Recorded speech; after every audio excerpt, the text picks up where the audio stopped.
Hello and welcome to Michelle. I'm normally Michelle Farms, but since this is not about farming, that's why I'm trying not to say those words. I'm doing this off the cuff. I drew this little image just a few minutes ago, and I'm going to try to define what is a woman, or at least maybe show that it's a very poor defined word. And I don't know that this diagram is going to work. I just have some ideas in my head, and I'm going to try to put it to video.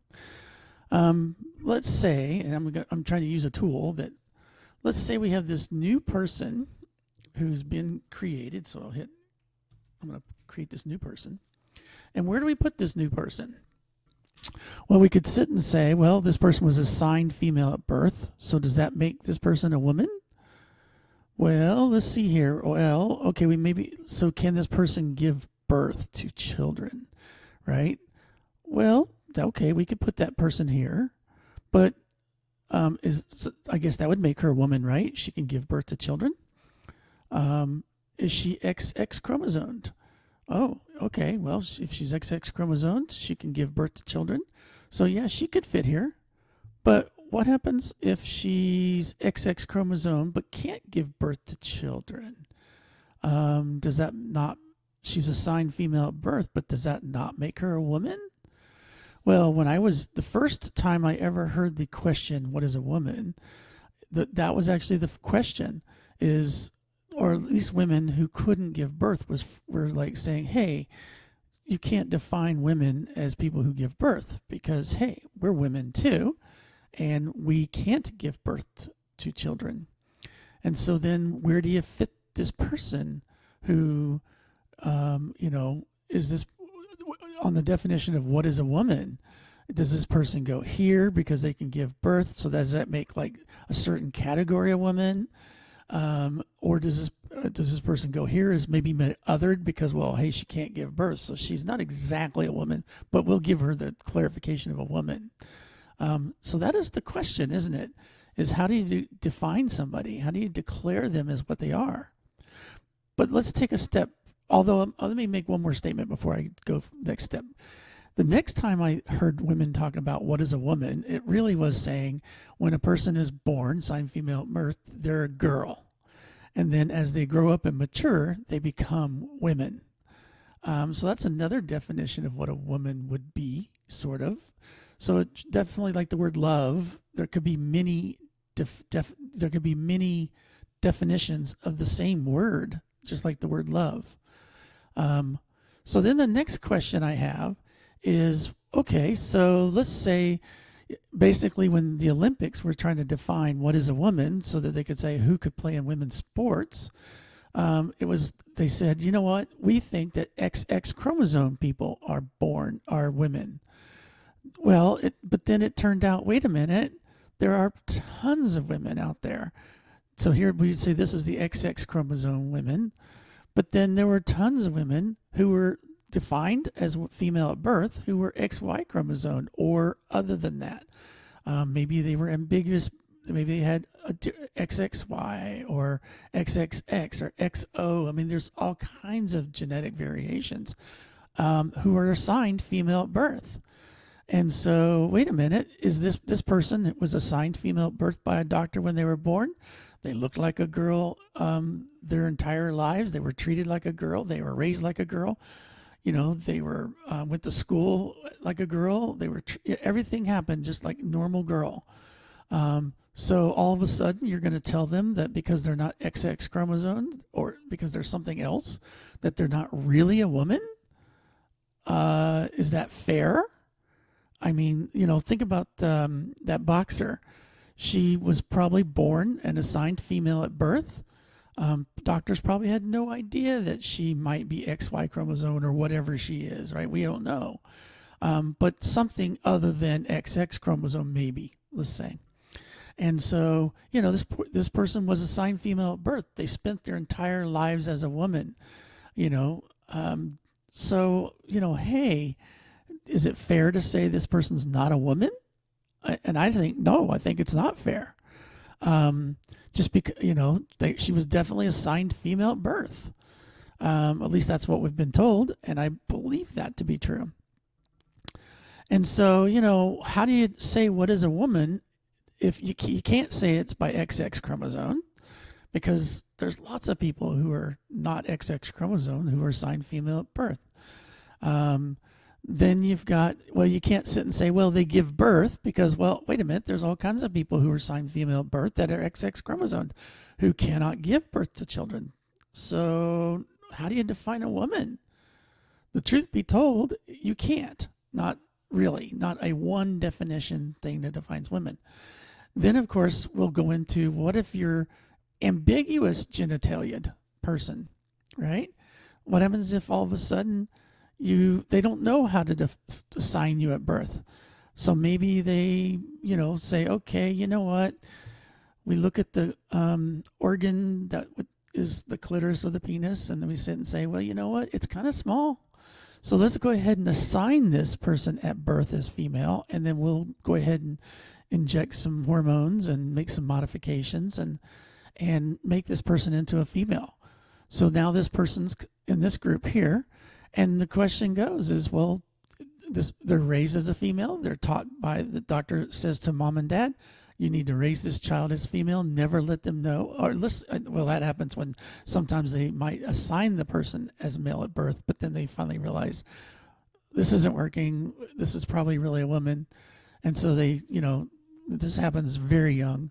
The doctor says, don't tell anybody, just raise this person as what we say. And then, and they live their entire lives. But then are you going to come back later in life in adulthood and say, well, hey, you're not really a woman.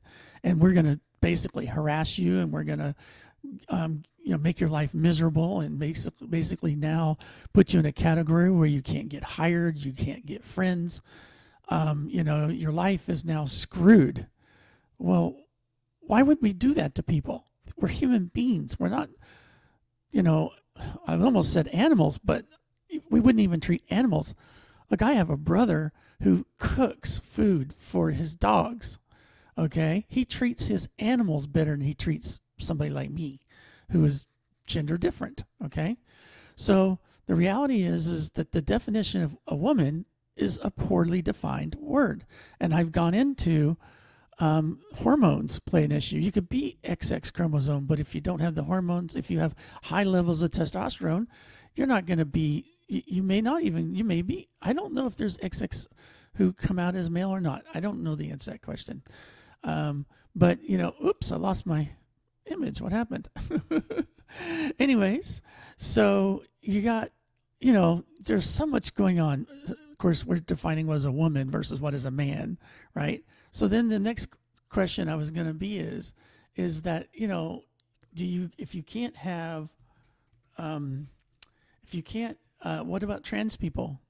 I mean, or, we already talked about giving birth. We talked about, can't give birth. We talked about XY chromosome females at birth. We talked about ambiguous genitalia people. But what about people who are assigned male at birth? But yet the chromosomes they didn't get exposed to testosterone properly.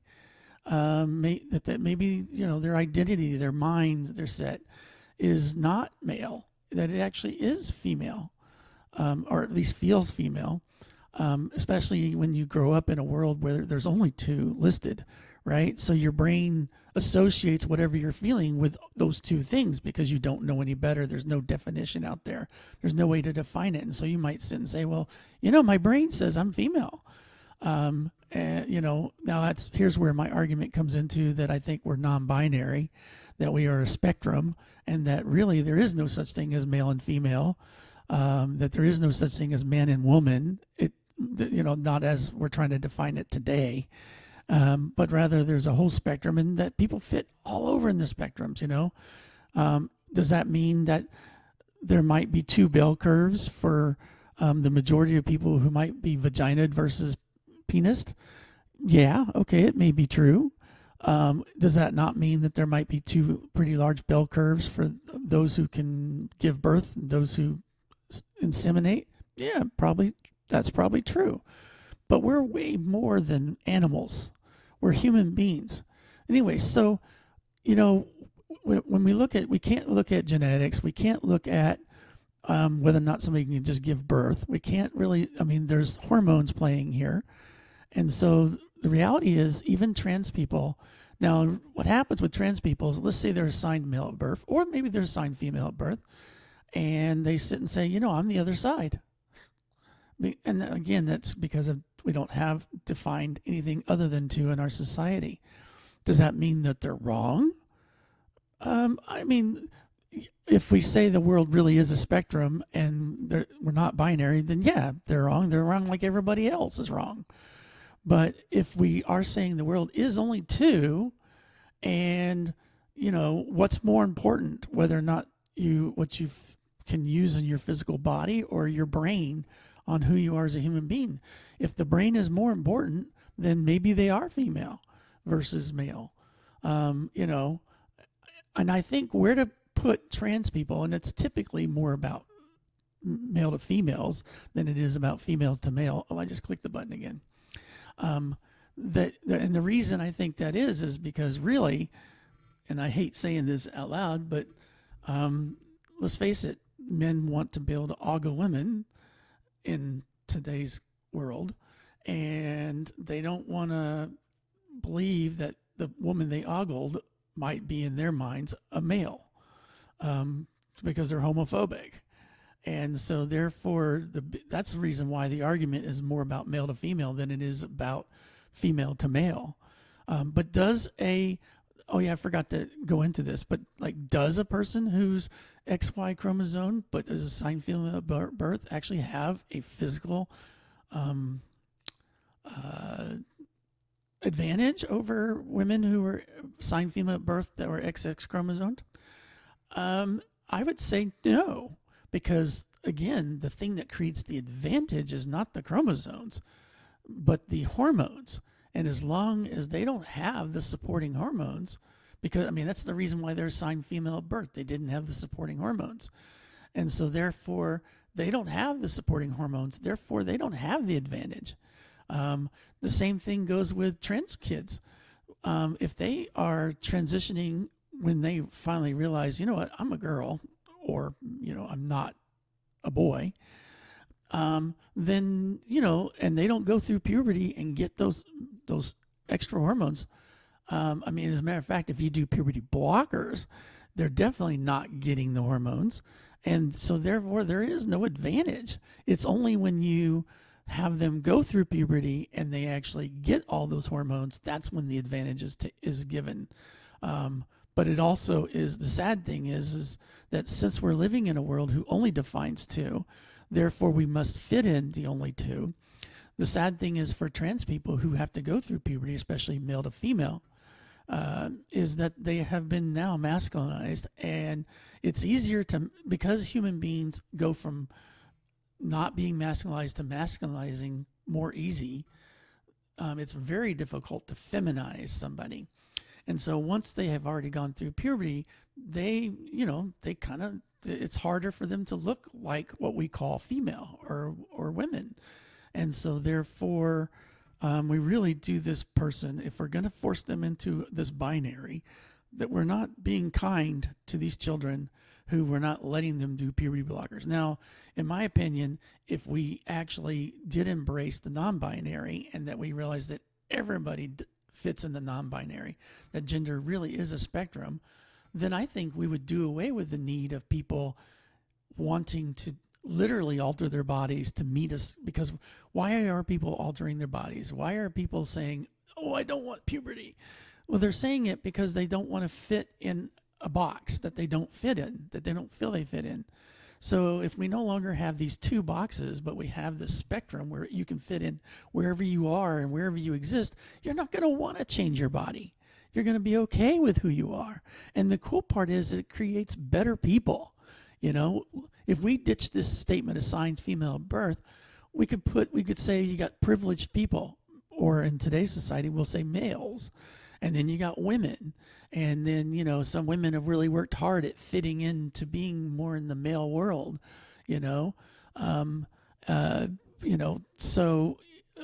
yet they're still treated like women because as a subclass, So women technically really never ever become equal to males because we're still treated as a subclass.